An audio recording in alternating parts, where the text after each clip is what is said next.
പരിശുദ്ധ പരമ ദിവ്യകാരുണ്യത്തിന് എന്നേരവും ആരാധനയും സ്തുതിയും പുകഴ്ചയും ഉണ്ടായിരിക്കട്ടെ. കർത്താവിന്റെ സന്നിധിയിൽ എഴുന്നേറ്റ് നിൽക്കാവുന്നവരാണെങ്കിൽ എഴുന്നേറ്റ് നിൽക്കാം.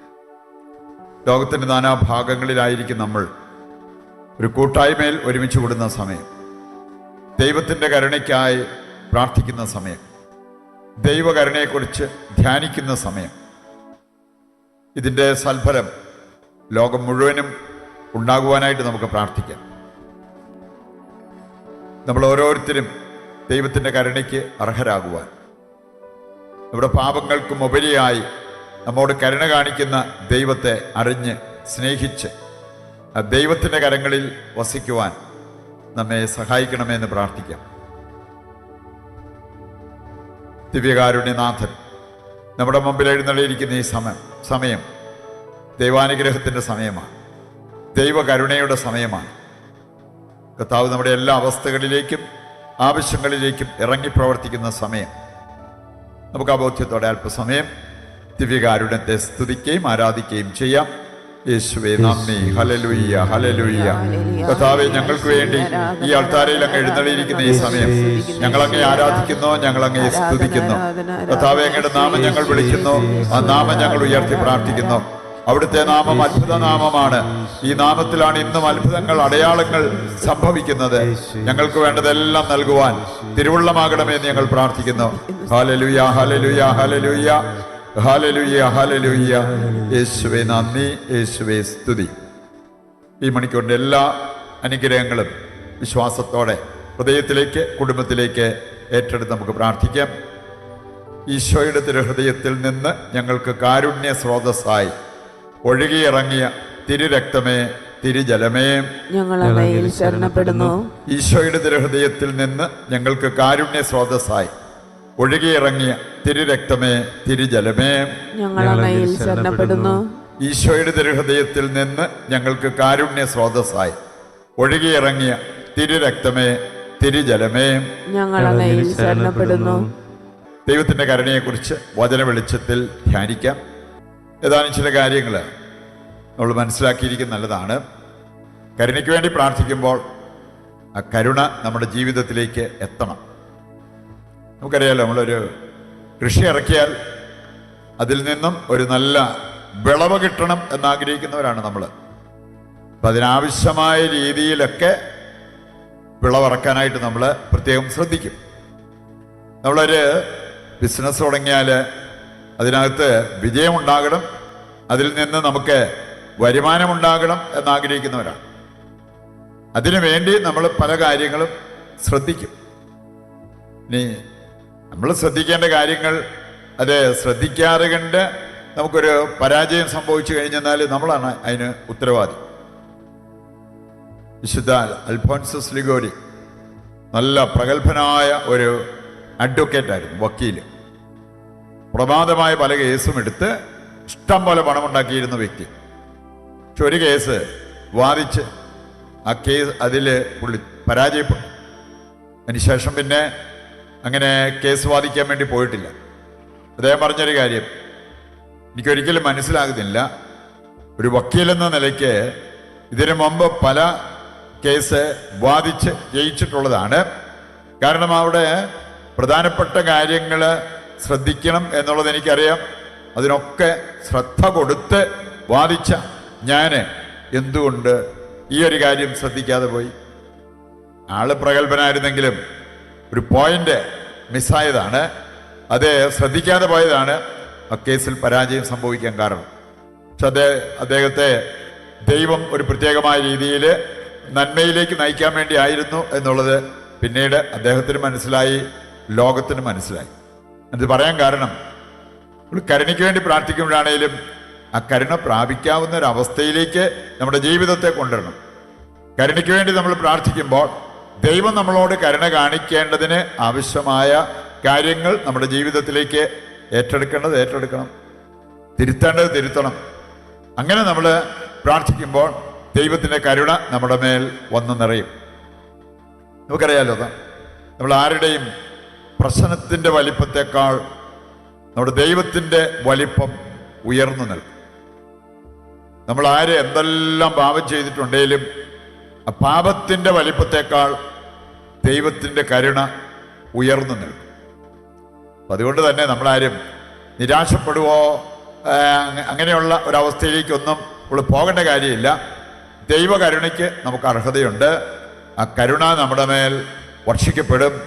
നമ്മളിലേക്ക്, നമ്മുടെ കുടുംബത്തിലേക്ക് എത്തിക്കാൻ എപ്പോഴും ആഗ്രഹമുള്ള ഒരു വ്യക്തിയാണ് നമ്മുടെ ദൈവം എന്നുള്ള കാര്യം നമുക്ക് മനസ്സിലാക്കാം.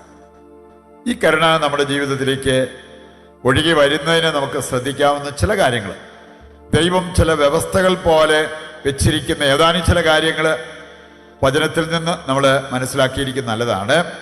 ആ കാര്യങ്ങൾ ഏറ്റെടുത്തുകൊണ്ട് പ്രാർത്ഥിക്കുമ്പോൾ ദൈവകരുണ എന്നിലേക്ക്, എൻ്റെ കുടുംബത്തിലേക്ക്, ലോകം മുഴുവനിലേക്കും വരും എന്നുള്ളത് നിസ്സംശയം നമുക്ക് പറയാവുന്ന ഒരു കാര്യമാണ്. നമുക്ക് ഏതാനും കാര്യങ്ങൾ എടുക്കാം. ഒന്നാമത്തെ കാര്യം, ദൈവകരുണ ലഭിക്കേണ്ടതിന് ആവശ്യമായ ഒരു കാര്യമാണ് ദൈവത്തെ അറിയുക. ഈ ദൈവം ആരാണെന്ന് അറിഞ്ഞാലേ ഉള്ളൂ. നമുക്കറിയാമല്ലോ, നമ്മളിപ്പോൾ ഒരു രോഗം വന്നിട്ട് അതിന് ചികിത്സയ്ക്ക് പോകുമ്പോഴത്തേക്കും ആ മേഖലയിൽ നമ്മെ മനസ്സിലാക്കി ചികിത്സ തരാൻ കഴിവുള്ള ഡോക്ടർ ഏതാണെന്ന് മനസ്സിലാക്കി ആ വഴിക്ക് നമ്മൾ പോകും. നമുക്കൊരു സ്പെഷ്യലിസ്റ്റിൻ്റെ ആവശ്യമുണ്ടെന്ന് മനസ്സിലാക്കിയാൽ അങ്ങനെ ഒരു സ്പെഷ്യലിസ്റ്റ് ഉണ്ടെങ്കിൽ അവരുടെ അടുത്തേക്ക് പോകാനായിട്ട് നമ്മൾ ശ്രദ്ധിക്കും. എന്ന് പറഞ്ഞ പോലെ നമ്മുടെ ദൈവം ആരാണ്? ഈ ദൈവത്തിൻ്റെ കരുണ എന്തുമാത്രമുണ്ട്? ദൈവം ആരോടാണ് കരുണ കാണിക്കുന്നത്? ഇങ്ങനെയുള്ള കാര്യങ്ങൾ നമ്മൾ അറിയണം എന്നുള്ളത് വളരെ പ്രധാനപ്പെട്ടതാണ്. നമുക്ക് ദൈവത്തെ അറിയുക എന്ന് പറഞ്ഞാൽ ചില കാറ്റഗിസത്തിൽ നമ്മൾ ബുദ്ധി കൊണ്ട് പഠിച്ച ചില കാര്യങ്ങൾ അതല്ല. ദൈവത്തെ അറിയുക എന്ന് പറഞ്ഞാൽ ദൈവവുമായിട്ട് നമുക്കൊരു വ്യക്തിബന്ധം ഉണ്ടാകണം. അങ്ങനെ ഒരു ലക്ഷ്യത്തോടു കൂടി ജീവിക്കുന്ന വ്യക്തികളുടെ മേൽ ദൈവം കരുണ വർഷിക്കും എന്നുള്ളതിന് ഒരു സംശയവും വേണ്ട. ദൈവത്തെ അറിയണം. സങ്കീർത്തനം 36 10-ാമത്തെ വചനം എടുത്താൽ അവിടെ പറഞ്ഞിരിക്കുന്നത്, ദൈവത്തെ അറിയുന്നവർക്ക് കാരുണ്യവും നിഷ്കളങ്ക ഹൃദയർക്ക് രക്ഷയും ലഭിക്കും. ദൈവത്തെ അറിഞ്ഞാൽ അവർക്ക് 2 നേട്ടങ്ങൾ അവരുടെ ജീവിതത്തിൽ ഉണ്ടാവുമെന്ന്. ഇനി അത് ദൈവത്തെ അറിഞ്ഞവരെ നമ്മൾ ജീവിക്കണം. അറിയുന്നവർക്ക് കാരുണ്യം, ദൈവത്തെ അറിഞ്ഞ ദൈവവുമായിട്ട് ഒരു സ്നേഹബന്ധത്തിൽ ജീവിക്കുന്ന വ്യക്തികൾക്കെല്ലാം കരുണ ലഭിക്കും എന്നുള്ളത് ഈ വചനം കൃത്യമായിട്ട് നമ്മളെ ഓർമ്മിപ്പിക്കാം. അതുപോലെ തന്നെ ഹൃദയം നിഷ്കളങ്കമാണോ? അത് നമ്മെ രക്ഷയിലേക്ക് നയിക്കും. പകരം കപടഹൃദയോ വക്രഹൃദയോ അങ്ങനെയുള്ള അവസ്ഥയിലാണ് നമ്മൾ ജീവിക്കുന്നത് എങ്കിൽ ഈ രക്ഷ നമുക്ക് പ്രതീക്ഷിക്കാനാവില്ല. നിഷ്കളങ്ക ഹൃദയർക്കാണ് രക്ഷ ലഭിക്കുക എന്നുള്ളത് സങ്കീർത്തനം 36 10-ാമത്തെ വചനം നമ്മെ ഓർമ്മിപ്പിക്കുന്ന ഒരു കാര്യമാണ്. മറ്റൊന്ന്, സങ്കീർത്തനം 147 11 എടുത്തു കഴിഞ്ഞാൽ നമുക്ക് കാണാൻ പറ്റും. ദൈവകരുണ പ്രാപിക്കാൻ നമ്മെ സഹായിക്കുന്ന ഒരു പ്രധാനപ്പെട്ട കാര്യം അവിടെ പറഞ്ഞിരിക്കുന്നത് കാണാൻ പറ്റും. അതാണ് ദൈവ ഭയമുള്ളവരായി മാറുക. ദൈവഭയം, ദൈവഭക്തി, ഇങ്ങനെയുള്ള പദങ്ങളൊക്കെ ബൈബിളിൽ നമ്മൾ കണ്ടുമുട്ടുന്ന പദങ്ങളാണ്. ദൈവഭക്തി യഥാർത്ഥത്തിൽ എന്താണ്? ദൈവഭയം എന്ന് പറഞ്ഞാൽ എന്താണെന്നും വചനം നമ്മെ ഓർമ്മിപ്പിക്കുന്നുണ്ട്. നമ്മൾ തിന്മയെ വെറുത്ത് നന്മയെ മുറുകെ പിടിച്ച് ജീവിക്കണം. ഇത് രണ്ടും നമുക്ക് ആവശ്യമാണ്. തിന്മയെ വെറുക്കണം, നന്മയെ മുറുകെ പിടിക്കണം. റോമാലേഖനം 12-ാം അധ്യായം 9 മുതൽ വായിക്കുമ്പോൾ അവിടെ പറഞ്ഞിരിക്കുന്ന കാര്യം അതാണ്, നിങ്ങളുടെ സ്നേഹം നിഷ്കളങ്കമായിരിക്കട്ടെ. എന്നിട്ട് അതിൻ്റെ ഭാഗമായിട്ട് പറഞ്ഞിരിക്കുകയാണ്, തിന്മയെ വെറുത്തുപേക്ഷിക്കുക, നന്മയെ മുറുകെ പിടിക്കുക. ഈ 2 കാര്യങ്ങൾ നമ്മെ ദൈവത്തോട് ചേർത്ത് പിടിക്കുന്ന കാര്യമാണ്. ദൈവഭയമുള്ളവരാക്കി, ദൈവഭക്തിയുള്ളവരാക്കി നമ്മെ മാറ്റുന്ന കാര്യങ്ങളാണ്. അത് ചെയ്താൽ അവർക്ക് ദൈവകരുണ കർത്താവ് വാഗ്ദാനം ചെയ്തിരിക്കുക. സുഭാഷിതങ്ങൾ 8:13 വായിക്കുമ്പോഴാണ് അവിടെ 4 കാര്യങ്ങൾ എടുത്തു പറഞ്ഞിട്ടുണ്ട്. പാപകരമായ കാര്യങ്ങൾ അത് വെറുത്തുപേക്ഷിക്കണം. പാപമായിട്ട് അവയെ കണ്ടാൽ മാത്രം പോരാ, എൻ്റെ ജീവിതത്തിൽ വെറുത്തുപേക്ഷിക്കണം. നമ്മളങ്ങനെ വെറുത്തുപേക്ഷിച്ച ഒരു കാര്യത്തിലേക്ക് പിന്നെയും തിരിച്ചു പോകാൻ, നടന്നെടുക്കാൻ നമ്മൾ ആഗ്രഹിക്കുന്നവരല്ല. അയ്യോ, ഞാൻ വെറുത്തുപോയെന്ന് പറയും. ഈ തിന്മ വെറുത്തുപേക്ഷിക്കുമ്പോൾ നമ്മൾ ദൈവഭക്തിയുള്ളവരായി മാറും. 4 കാര്യങ്ങൾ അവിടെ പറഞ്ഞിട്ടുണ്ട്. അഹംഭാവം, ഗർവ്, ദുർവചനം, അതുപോലെ തന്നെ ദുർമാർഗം. 4 കാര്യങ്ങളാണ് നമ്മൾ വെറുത്തുപേക്ഷിക്കേണ്ടതായ കാര്യങ്ങൾ എന്ന് പറഞ്ഞിരിക്കുന്നത്. അപ്പോൾ നമ്മൾ ദൈവഭയമുള്ളവരായി, ദൈവഭക്തിയുള്ളവരായി മാറും. ദൈവകരുണയ്ക്ക് യോഗ്യരായി നമ്മൾ മാറും. മറ്റൊരു പ്രധാനപ്പെട്ട വഴി, കരുണ ലഭിക്കാനുള്ള ഒരു വഴി വചനം നമ്മെ ഓർമ്മിപ്പിക്കുന്നുണ്ട്.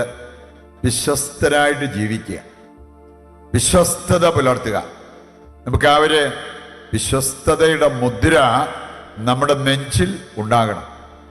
യേശുവിൻ്റെ അടയാളങ്ങൾ പൗലോസ്ലീഹ ധരിച്ചതുപോലെ വിശ്വസ്തതയുടെ മുദ്ര അബ്രാഹാം തൻ്റെ ചങ്കിൽ ധരിച്ചതുപോലെ വിശ്വസ്തത നമുക്ക് വളരെ ആവശ്യമായ ഒരു കാര്യമാണ്.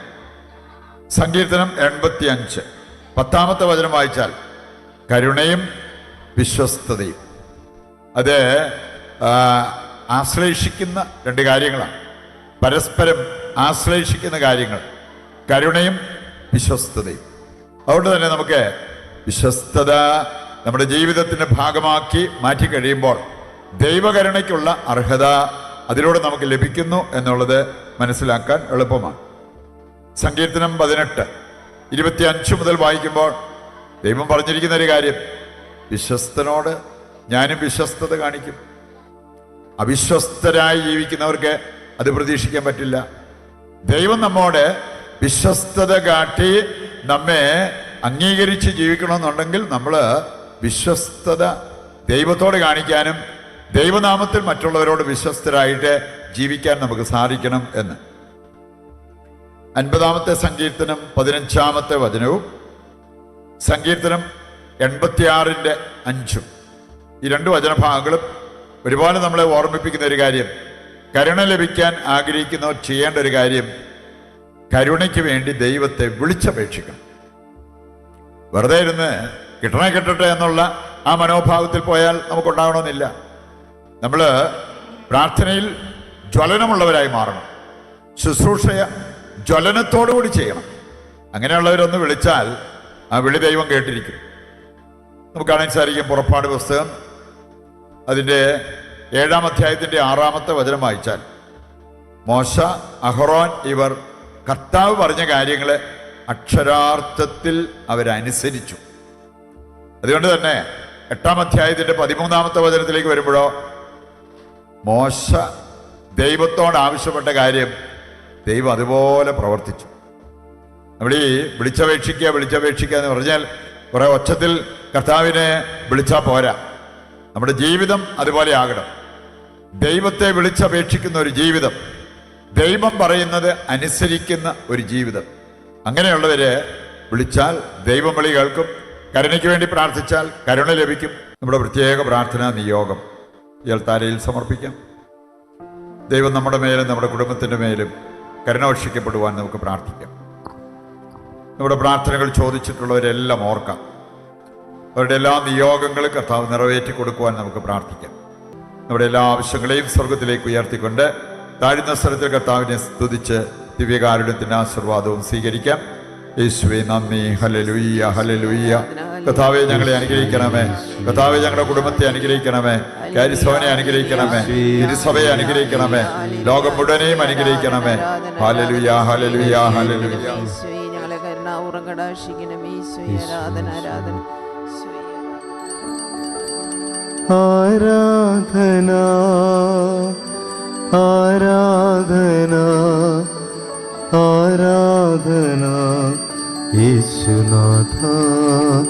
പരിശുദ്ധ പരമമാ ദിവ്യകാരുണ്യമേ, എന്നുമെന്നും അങ്ങേക്കാരാധന, എന്നുമെന്നും അങ്ങേക്കാരാധന, എന്നുമെന്നും അങ്ങേക്കാരാധന.